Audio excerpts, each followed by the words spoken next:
Colombia is reaffirming its close intelligence cooperation with the United States, a move that comes amid a wave of diplomatic tension and political debate. Interior Minister Armando Benedetti emphasized on Thursday that recent reports suggesting a suspension of collaboration were misinterpreted by both the media and certain government officials. The clarification follows a directive issued earlier this week by President Gustavo Petro, who called for the suspension of shared security intelligence with Washington. The decision was largely in response to U.S. airstrikes targeting suspected drug trafficking vessels in the Caribbean and Pacific waters.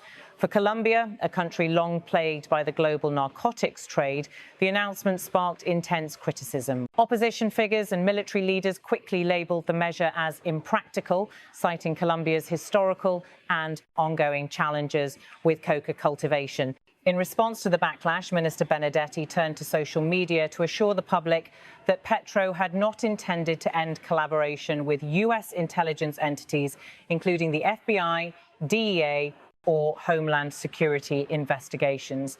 These agencies, he emphasized, continue to operate alongside local intelligence services. President Petro's initial message, posted on social platforms, read, "All levels of the public security forces' intelligence services are ordered to suspend the sending of communications and other dealings with U.S. security agencies." While the announcement caused a stir, government and law enforcement sources note that Petro's frequent social media statements regarding security matters are rarely coordinated with the military leadership beforehand. Images from Barranquilla earlier this year show President Petro waving to supporters, his presence alongside Interior Minister Armando Benedetti, reinforcing the unity of Colombia's leadership even amidst controversy. In these moments, the camera captures both leaders in medium and wide shots, portraying a government eager to project confidence during turbulent times. Later in Santa Marta, President Petro attended the CELAC EU summit, accompanied by his daughter. The arrival was met with wide interest as delegates and international observers keenly watched Colombia's positioning on global and regional security. These public appearances not only highlight Petro's diplomatic engagements, but also provide context for the ongoing discussions regarding intelligence collaboration. In a press conference held the following day, President Petro addressed questions from reporters with a steady tone. While he did not directly reverse his earlier statements, his remarks were carefully worded to maintain working relationships with the United States. Observers note that the medium and close-up shots during these interactions convey both the seriousness and nuance of Colombia's diplomatic stance. Across the country, rallies in Bogotá have seen the president engaging directly with the public. Panoramic and wide shots capture thousands of Colombians gathered, demonstrating both the scale of civic participation and the political pressure facing the administration. Petro's presence at these rallies is emblematic of his commitment to address national issues, including security, drug trafficking, and foreign relations directly with citizens. Analysts suggest that Colombia's intelligence cooperation with the U.S. is not merely a procedural matter, but a strategic necessity. Given the country's critical role in regional drug interdiction, the continuation of joint operations remains essential. Minister Benedetti's clarification reinforces that, despite political tensions and public misinterpretations, operational collaboration persists. The international dimension of this issue cannot be understated. U.S.-Colombia relations have long been anchored in counter-narcotics cooperation, intelligence sharing, and military coordination. The recent airstrikes by the U.S., while aimed at curbing drug trafficking, brought these long-standing arrangements into sharp focus, challenging both the domestic political narrative and public perception. As Colombia navigates this delicate period, the government's messaging strategy has been critical. Petro's frequent use of social media as a direct communication tool has heightened both scrutiny and debate. By bypassing traditional channels, his announcements can create immediate public impact, though often without the contextual nuance necessary for full understanding. Security analysts highlight that the misinterpretation of Petro's directive illustrates the challenges modern leaders face in balancing transparency, operational secrecy, and public communication. While the minister's statements have reassured allies and critics alike, they also underscore the fragility of diplomatic messaging in an era dominated by instant information. Footage from recent rallies and public appearances serves as a visual reminder of the stakes involved. In wide and medium shots, President Petro is frequently surrounded by crowds conveying both popularity and political scrutiny.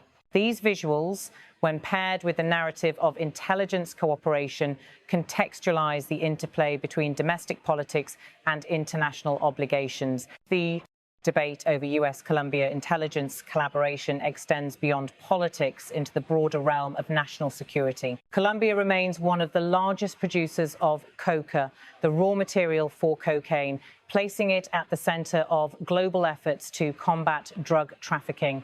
Effective cooperation with international partners is therefore not only strategic but essential for law enforcement agencies on the ground. Minister Benedetti's assurances reflect this reality. By reiterating that intelligence work continues alongside US agencies, the government aims to dispel uncertainty and reinforce confidence in both domestic and international stakeholders. For Colombians, the message is clear. The administration is committed to security and stability, even as political debates unfold.